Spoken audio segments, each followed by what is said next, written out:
Assalamualaikum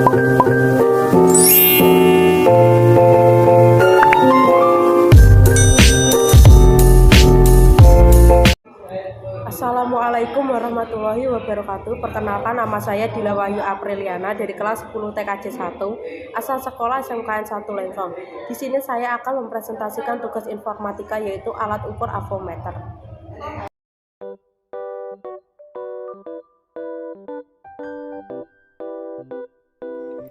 Pengertian avometer. Avometer adalah alat ukur khusus kelistrikan terutama pada kendaraan. Dibandingkan dengan alat ukur listrik lainnya, avometer terbilang lengkap sebab avometer dapat mengukur beberapa hal sekaligus. Avo sendiri merupakan sebuah singkatan dari ampere satuan arus listrik, volt satuan tegangan listrik, baik itu arus AC maupun DC, dan OHM satuan resistansi atau hambatan listrik. Fungsi avometer. Fungsi avometer adalah untuk mengukur arus listrik, tegangan listrik AC dan DC sekaligus resistansi. Jadi bisa dibilang bahwa avometer merupakan multimeter atau multitester. Selain arus listrik serta tegangan listrik, alat ini juga digunakan untuk mengukur hambatan listrik.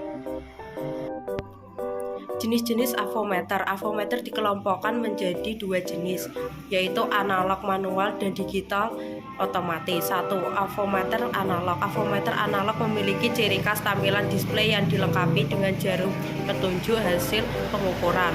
Untuk mengetahui hasil pengukuran, Anda harus melihat angka yang ditunjuk jarum tersebut. Fungsi avometer analog cocok untuk mengukur sinyal yang kekuatannya fluktuatif. Selain itu, model ini juga lebih terjangkau jika dibandingkan dengan avometer digital. Sayangnya, cara membaca hasil pengukuran pada avometer analog terbilang sulit.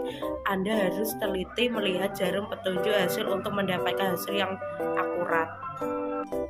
2. Avometer digital. Avometer digital merupakan pengembangan dari avometer analog. Jika tampilan display model analog berupa jarum petunjuk hasil, maka model digital dilengkapi dengan layar yang menampilkan angka. Kebanyakan avometer digital yang beredar saat ini mampu menampilkan hasil pengukuran hingga 4 digit. Adanya layar yang menampilkan hasil pengukuran tentu memudahkan pembacaan. Selain itu, mode digital juga dilengkapi dengan fitur auto polaritas sehingga kesalahan pada terminal pro positif dengan negatif tidak menjadi masalah berarti. Bagian-bagian avometer dan cara kerjanya. 1. Skala maksimum atau skala merupakan batas nilai paling tinggi yang ada di panel. Skala maksimum mengukur yang hambatan atau resistansi akan bergerak dan menunjukkan nilai dari kanan ke sebelah kiri. Sedangkan skala maksimum untuk mengukur arus serta tegangan DC atau AC akan menunjukkan nilai dari sebelah kiri ke sebelah arah kanan. 2. Jarum atau pointer merupakan sebuah bagian dari avometer yang menunjukkan nilai dari skala pengukuran yang sesuai dengan sebuah komponen yang sudah diukur. 3. Zero correction atau pengenolan. Jarum komponen yang satu ini mempunyai peran atau fungsi membuat jarum menunjuk ke arah 0 di posisi kiri saat mengukur tegangan listrik dan arus. 4. Pengaturan skala OHM atau OHM adjust. Berikut adalah sebuah komponen yang fungsinya membuat jarum berada di posisi 0 ketika alat multimeter sedang melakukan pengukuran terhadap hambatan listrik.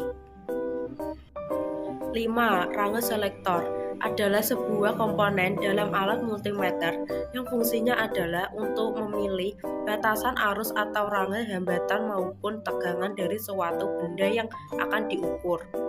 Multimeter mempunyai batas ukur yang adalah sebuah nilai maksimal dari pengukuran yang bisa dilakukan oleh multimeter. Terdapat 4 batasan ukur yang dimiliki oleh alat multimeter. 6. Cermin atau mirror merupakan sebuah bagian atau komponen dalam multimeter yang berfungsi sebagai patokan atau acuan untuk melakukan pengukuran dan ditunjukkan dengan jarum meter. 7. Measuring terminal adalah sebuah konektor untuk menghubungkan alat avometer dengan benda yang akan Anda ukur. Komponen ini juga dikenal dengan nama probe yang terdiri dalam 2 warna berbeda. Prop positif mempunyai warna merah, sedangkan prop negatif mempunyai warna hitam. Prinsip-prinsip kerja avometer. Alat yang satu ini menggunakan daya yang diberikan oleh baterai sehingga bisa berfungsi untuk mengukur berbagai komponen elektronik. Terdapat dua kawat untuk penghubung. Alat penghubung tersebut bisa dipakai untuk menyambungkan multimeter dengan benda yang akan diukur. Arus listrik mengalir melalui kawat penghubung kemudian diubah menjadi informasi digital. Informasi tersebut akan ditampilkan di bagian layar multimeter berbentuk angka. Sangat penting untuk mempelajari cara membaca angka yang ditampilkan agar bisa mendapatkan hasil yang akurat.